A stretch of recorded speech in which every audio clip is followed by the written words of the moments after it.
Hey everyone, so I wanted to do a quick little video to introduce the next part of our 12 Angry Men unit. So, as I've said in the past, we are doing argumentative business letters. So, I'm not going to take the time in this video to explain to you all of the argumentative essay expectations because at this point, theoretically, you are all experts in writing argumentative essays. And so, I do not. Want to take our time to discuss all of that, but we can go over that as a class or on an individual basis if we need to. So, what I want to focus on today is the business letter writing portion of the task. So, it is important to know that a business letter is a little bit different than a friendly letter. You've done friendly letters before. You've done some in social studies this year already, and you'll be doing some more for me later on. You've written thank you notes to friends for birthday presents or whatnot. So you're familiar with the friendly letter. The business letter, it's nothing to be afraid of, but it does have a very specific format that we need to make sure we're following. This is important not only for our SBAC, but when we get into the real world, all of these writing things that you are learning, there will be real world applications for a lot of this stuff. And so it is super important that not only do you kind of take it seriously, but also that you keep it in mind. So if someone asks you to write a business letter for something, you can go ahead and feel confident going to tackle that task. So first of all, I always love using the OWL writing lab. It's from Purdue University, actually. This is where this is all up to date. They, if they're able, if anything new or trendy is happening in literature or in writing, they're always up to date with all that kind of stuff. So what I want to show you on this website first are the parts of the business letter. Okay, so a business letter is unique in the sense that you will be putting your address at the very top of the letter. The first thing you're going to be typing is your mailing address. For us, we are going to be using the school's mailing address because I don't need to know where all of you guys live. But you put your mailing address at the top. You skip a line. You write the date. Okay, and we're going to go over all the details, but this is just overall. After the date, then you put the address of the person that you are sending it to. That is called the inside address. So the inside address, you should have their professional title in that area, and you will have their full street address, city, state, zip code, all of that sort of stuff. Then you'll have like the chunk of your letter, but at the very bottom you will have, I'm sorry, I take that back. The salutation. The salutation is, the dear so and so. We don't want to do things that could be offensive. So if you don't know if a reader's gender, you could just say, you can use their first and last name. Like the example on here says, Dear Chris Harmon. So, because a Chris could be a female or a male. It's also a little bit out of date and a little bit old school, if you will, to write to whom it may concern. It is more acceptable to go through and do a little bit of research and figure out who you're sending this letter to.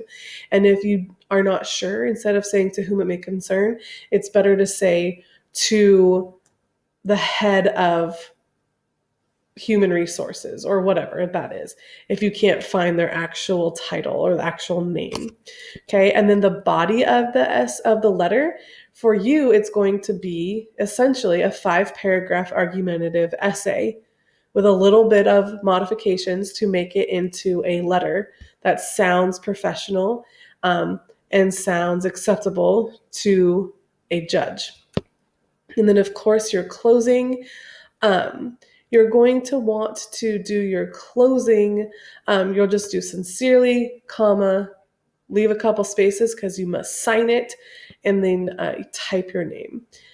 So block format is what we are using. We're not going to be using modified block. Block format means that everything is aligned to the left margin on your paper. You do not indent anything, okay? It's all lined up on one side. Okay, so let me give you a quick example. So here is what it would look like. You would have your address, that's the Winners Road, and then you skipped a line and you put the date you wrote this. Then who you're sending it to. You're sending it to Ernie English at Writing Lab Lane. Okay, you skipped another line. You put Dear Mr. English, colon. That colon is essential. You want to make sure you are using a colon. You do not use a comma ever. Okay, and then your first body paragraph, your second body paragraph, sincerely, space for a signature, and then your typed name. Okay, so that's what block format means, and that's basically what the top of your letter is going to look like. Okay, so what do I want to show you? Let's talk about the tone. So the tone in business writing is not going to be totally different from what you would do in an argumentative essay regularly, right? We want to sound informative. We want to sound authoritative. We want to sound like we know what we're talking about. We want to sound like we are in control. We want to use active phrases rather than passive phrases. So the website here shows that business writers should consider the tone, whether they're writing a memo, a letter, a report, or any sort of other document. Tone is present in all communication activities. Okay, so keep in mind that you are writing to a judge who is going to determine the fate of a young man, whether he's going to go to jail and spend the rest of his life there, or if he's going to be able to have another chance and live a normal life. Okay, so it affects the listener. So tone, the word choices you use affect the listener. Remember when we were doing our Edgar Allan Poe and we were practicing with tone and mood, that was sort of a fun one because we were using it to be scary or to be eerie or to give us that suspense. In this, we're using it because we want to sound smart, essentially. We want to sound important and we want to sound like whoever we're talking to or whoever's reading our stuff should listen to us because we are informed. Okay? To help yourself understand if you're using that right format or that right tone, you need to be asking yourself, why am I writing this? Who am I writing it to? What do I really want to convey? What do I want them to know about the kid and about the evidence that we've collected against him? Okay? Here's an example of one of our old students who wrote a letter. Okay, you can see she used the school address here. She then used the date in which she wrote this. We made up this is actually the real address of the city hall in Santa Ana. And she went ahead and she used this. These are the addresses I gave. I will probably give these to you as well. We made up a name for the judge just because it made it easier for us. So maybe we'll use Judge Anderson again. And we also gave names to our characters in the play. We can discuss that on a class-by-class basis if you want to give the characters names because we don't know their names from just reading the play, or if we want to just keep it as the old man, the young man, the woman, and all that sort of stuff. So she says, Dear Judge Anderson, I am writing this letter regarding my client, Frankie D'Angelo. It is not too late to prevent this young boy from an unjustified sentence. And in this letter, so I would not write that. Do not write that.